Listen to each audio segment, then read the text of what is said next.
Alright guys, this is crazy. Orange Juice on his YouTube community tab less than a day ago made a post here with a picture captioned the reason for the different prices of level 15 wildcards. What he's referring to are when you buy wildcards in the shop, it's different prices on different accounts. Now, to give you guys some context or some background information, in case you guys didn't watch my last video, Orange Juice also made a quote tweet basically quoting what Juicy J said, and what Juicy J said in his tweet is same offer, 3 different accounts, 3 different prices. So you see how on one of the accounts it's $6, right, for the 50,000 wildcards, and then on another account it's $8, and then on the third account it's $10. Now guys, the reason I wanted to show you that post was so you could understand Orange Juice's post here with the picture explaining the pricing. So as you can see, the elite wildcard pricing, the less elite wildcards you own, the higher the price. So basically, when you're buying the 50,000 wildcards in the shop, when that offer comes in your shop with the option of spending money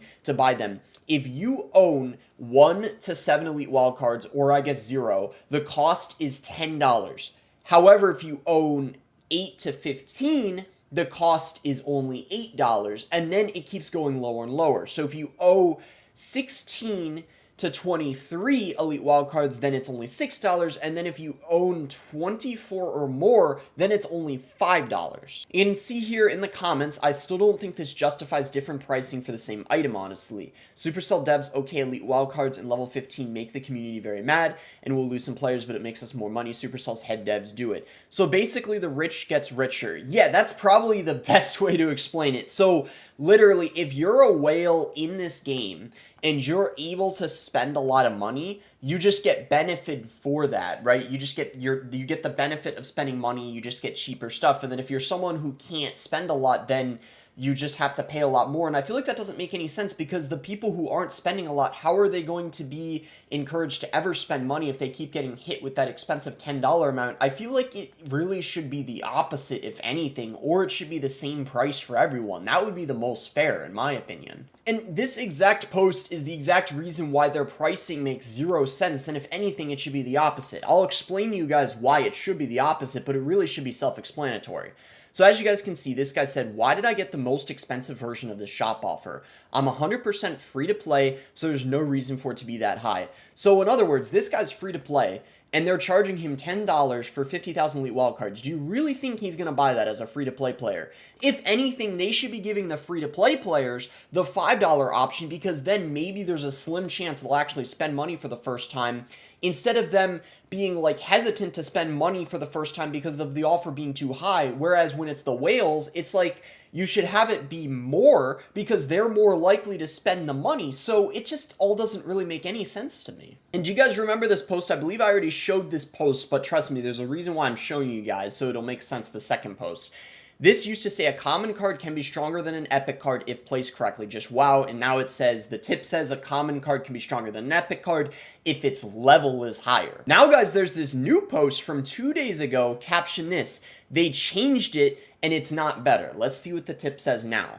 They changed it to common cards can be just as strong as epic cards. It's the card levels that you want to pay attention to. Keyword pay, am I right? And then I miss when the game was about skill. And of course the comments didn't disappoint. Pay attention to, just pay. Of course you're free to pay. You sure do gotta pay, alright. Their greed never stops. They should honestly just make that the only tip. Alright guys, now let's take a look at this post that actually offered some pretty good constructive criticism of how to make evolutions better. Evolutions create a disparity between cycle decks and all other decks. By making cards evolve with elixir play instead of cycles, each deck will be able to use them equally and also without depending on champions, 3-card cycles, increasing the deck variety. As you guys know, evolutions are extremely broken inside of cycle decks, but maybe not as good inside of beatdown, so this is essentially fixing that problem. So now he's saying, with the example, it is clear that a faster deck is the more it can evolve and utilize the strength of evolutions. Vice versa, the slower deck is the less it can evolve and utilize the evolutions. 4 out of 5 evolutions are played in cycle decks, and when the strongest evolution gets nerfed, the next best one replaces it, creating a stale meta of cycle decks with the same cheap cards over and over.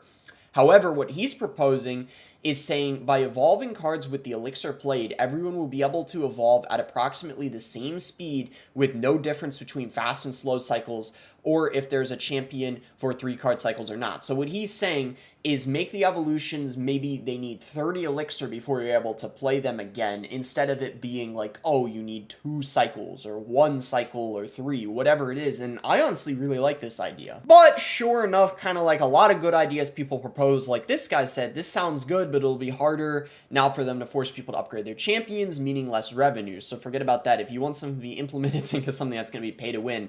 I mean, I still think they could do it, but he does bring up a good point, because if this is meaning they're not going to be as strong as they currently are paired with champions, then maybe it might not be something they implement. I don't know. And yeah, guys, honestly, the game is just in a pretty depressing spot right now. I don't know about y'all, but pretty much just everything you see right now on Twitter, Reddit especially, but even on YouTube, it's all just pretty negative stuff about the game. It's honestly pretty disappointing. I mean, like this post here, can we all just agree this is the worst state the game has been in its entire lifetime? Impossible to get level 15 cards free-to-play player. Evolutions are unbeatable. Most cards are useless. So if the 109 cards, only 4 of them are actually commonly seen. Past Royale gets ruined for gold tier players and free-to-play because content is now just removing rewards and calling it update for losers. Hope Supercell was talking about themselves with that, or they're delusional. And yeah, guys, I'm not gonna lie, I myself haven't been enjoying the game much recently. You guys have been asking, like, why haven't I been doing a lot of gameplay videos? Why am I just doing these discussion videos? Well, first of all, a lot of you guys enjoy these discussion videos, but the other reason is I'm just not enjoying the game. The meta is just so stale right now. I've only played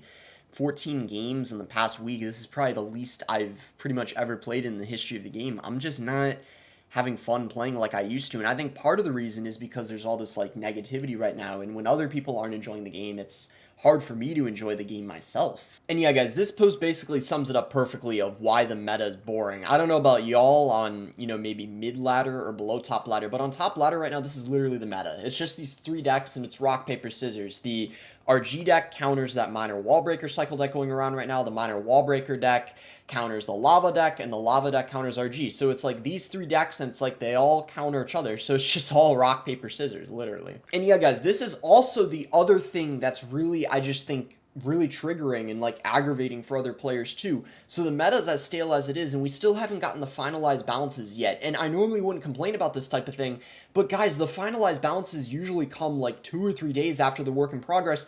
It has been 2 weeks. 2 weeks. We got these on July 19th. We still don't know the finalized balances. Like 2 weeks later, it's July 31st now. And yeah, guys, honestly, I just hope that the Clash Royale devs, they just get it together. I'm recording this right now, last day of July. It's July 31st, and as you guys know, Supercell goes on their, you know, month-long vacation in July. It's unfortunate they ended up having this vacation with the game being in its current spot, but I don't know about you guys, but I feel like August, we really need to see them try to make things happen, respond to the community, and just get it together. Because I think if they don't do much in August, now that their vacation's over, I just don't know what to say at that point. Because, I mean, they've just had a whole month now to relax. They really got to get a move on now.